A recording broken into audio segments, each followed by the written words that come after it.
জল টল দেও দাদারে জল জল খাইয়া পালা করে কত কইবে আচ্ছা বর্ডারটা কেমনে পার হই আইছো বর্ডারটা যে আইছ না কেউ পার করেছে না কিতা বাবার নাম কিতা কিতা মুসলিম মুসলমান নে কাপড় দই মুসলমান নে না বাঙালি টাইটেল কিতা টাইটেল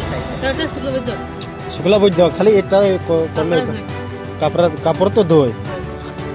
কাপড় দুইবার বিজনেস করে আর কেমনে বাংলা থেকে বার হইছে কেমনে বাংলা থেকে বার হইছে তোমরা জানো না এখন ইন্ডিয়া থেকে বাংলাদেশে যে বার করছে লাভ করো সেটা তারপর